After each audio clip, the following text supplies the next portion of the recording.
ಕೆರಗೋಡು ಹನುಮಧ್ವಜ ತೆರವು ವಿವಾದ ಇನ್ನೂ ತಣ್ಣಗಾಗುವ ಲಕ್ಷಣಗಳು ಕಾಣ್ತಾ ಇಲ್ಲ. ಇಂದಿಗೆ 6ನೇ ದಿನಕ್ಕೂ ಕೂಡ 144 ಸೆಕ್ಷನ್ ಮುಂದುವರೆದಿದೆ.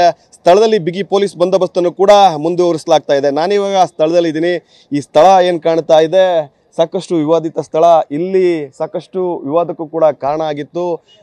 ಜನವರಿ 28ರಂದು ಇದೇ ಧ್ವಜಸ್ತಂಭದ ಮೇಲೆ ಇದ್ದಂಥ ಹನುಮಧ್ವಜವನ್ನು ಇಳಿಸಿ ಆನಂತರ ತ್ರಿವರ್ಣ ಧ್ವಜವನ್ನು ಕೂಡ ಆರಿಸಲಾಗಿತ್ತು. ಅಂದು ಹತ್ತದಂತಹ ಕಿಚ್ಚು ಇಡೀ ರಾಜ್ಯಾದ್ಯಂತ ಕೂಡ ವ್ಯಾಪಿಸಿದೆ.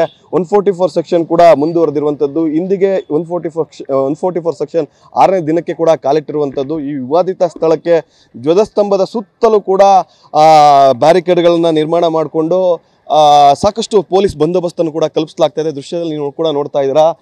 ಸುಮಾರು ಒಂದು 200ಕ್ಕೂ ಹೆಚ್ಚು ಪೊಲೀಸ್ ಸಿಬ್ಬಂದಿಗಳು ಕೂಡ ಇಲ್ಲೇ ಮೊಕ್ಕಾಮೊಡ್ಡಿರುವಂಥದ್ದು. ಮುಂಜಾಗ್ರತಾ ಕ್ರಮವಾಗಿ ಯಾವುದೇ ರೀತಿ ಅಹಿತಕರ ಘಟನೆಗಳು ಸಂಭವಿಸಬಾರದು ಅನ್ನೋ ನಿಟ್ಟಿನಲ್ಲಿ ಈಗಾಗಲೇ 3 KSRP ತುಕಡಿಗಳು ಸೇರಿದಂತೆ ಸಾಕಷ್ಟು. ಸುರೇಶ್ ಬಾಬು ಸಮಗ್ರ ಕೃಷಿ ಮಾಡಿ 365 ದಿನವೂ ಆದಾಯ ಗಳಿಸ್ತಿದ್ದಾರೆ. ನೀವು ಕೂಡ ಅವರಿಂದ ಕಲಿಬೇಕಾ? ಅವ್ರ ಜೊತೆ ವಿಡಿಯೋ ಕಾಲ್ನಲ್ಲಿ ಮಾತಾಡಬೇಕಾ? ಈಗಲೇ ಫ್ರೀಡಮ್ ಆಪ್ ಡೌನ್ಲೋಡ್ ಮಾಡಿ. ಜನ ಇನ್ಸ್ಪೆಕ್ಟರ್ಗಳು ಪೊಲೀಸ್ ಪೇದೆಗಳನ್ನು ಕೂಡ ಇಲ್ಲಿ ಭದ್ರತೆಗಾಗಿ ನೇಮಿಸಿರುವಂಥದ್ದು. ಧ್ವಜಸ್ತಂಭದ ಸುತ್ತಲೂ ಕೂಡ ಬ್ಯಾರಿಕೇಡ್ಗಳನ್ನ ಹಾಕಿದ್ದಾರೆ. ಮತ್ತೊಂದು ಕಡೆ CC ಕ್ಯಾಮೆರಾ ಕೂಡ ಅಳವಡಿಸಿದ್ದಾರೆ. ದೃಶ್ಯದಲ್ಲಿ ನೀವು ನೋಡ್ಬೋದು. ಈ CC ಕ್ಯಾಮೆರಾ ಅಂದ್ರೆ ಈಗಲೂ ಕೂಡ ಇಲ್ಲಿ ಗ್ರಾಮಸ್ಥರು ಪಟ್ಟು ಹಿಡಿದಿರುವಂಥದ್ದು. ಈ ವಿವಾದಿತ ಸ್ಥಳ ಅರ್ಜುನ ಧ್ವಜಸ್ತಂಭದ ಮೇಲೆ ಮತ್ತೆ ನಾವು ಹನುಮಧ್ವಜವನ್ನು ಆರಿಸ್ತೀವಿ ಅಂತ ಹೇಳಿ ಕೂಡ ಪಟ್ಟು ಹಿಡಿದಿರುವಂಥದ್ದು. ಹೀಗಾಗಿ ಮುಂಜಾಗ್ರತಾ ಕ್ರಮವಾಗಿ ಯಾವುದೇ ಅಹಿತಕರ ಘಟನೆಗಳು ಮತ್ತೆ ಇಲ್ಲಿ ಸಂಭವಿಸಬಾರ್ದು. ಮತ್ತೆ ಏನಾದ್ರು ಹನುಮಧ್ವಜ ಆರಿಸಿದ್ದೆ ಆದ್ರೆ ಮತ್ತೆ ಸಾಕಷ್ಟು ವಿವಾದಕ್ಕೆ ಕಾರಣ ಆಗುತ್ತೆ ಅನ್ನೋ ನಿಟ್ಟಿನಲ್ಲೂ ಕೂಡ ಸುತ್ತ ಬ್ಯಾರಿಕೇಡ್ಗಳನ್ನ ಹಾಕೊಂಡು ಪೊಲೀಸರು ಕೂಡ ಇಲ್ಲಿ ನೇಮಕ ಮಾಡಿದ್ದಾರೆ.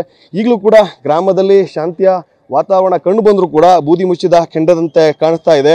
ಯಾವಾಗ ಬೇಕಾದರೂ ಕೂಡ ಇಲ್ಲಿ ಸ್ಫೋಟಗೊಳ್ಬೋದು. ಗ್ರಾಮಸ್ಥರು ಕೂಡ ಈಗಲೂ ಕೂಡ ಈ ಒಂದು ಸ್ಥಳಗಳ ಹತ್ರ ಬರ್ತಾರೆ. ಮತ್ತೆ ನಾವು ಹನುಮಧ್ವಜವನ್ನು ಆರಿಸಬೇಕು ಅಂತೇಳಿ ಕೂಡ ಒತ್ತಾಯವನ್ನು ಮಾಡ್ತಾ ಇದ್ದಾರೆ. ಹೀಗಾಗಿ ಗ್ರಾಮದಲ್ಲಿ ಗ್ರಾಮ ಸಹಜ ಸ್ಥಿತಿಯತ್ತ ಕಂಡು ಬಂದಿದ್ರು ಕೂಡ ವ್ಯಾಪಾರ ವಹಿವಾಟುಗಳು ನಡೀತಾ ಇದ್ರು ಕೂಡ ಸದ್ಯದ ಮಟ್ಟಿಗೆ ಬೂದಿ ಮುಚ್ಚಿದ ಕೆಂಡದಂತೆಯೇ ಕೂಡ ಕಾಣಿಸ್ತಾ ಇದೆ.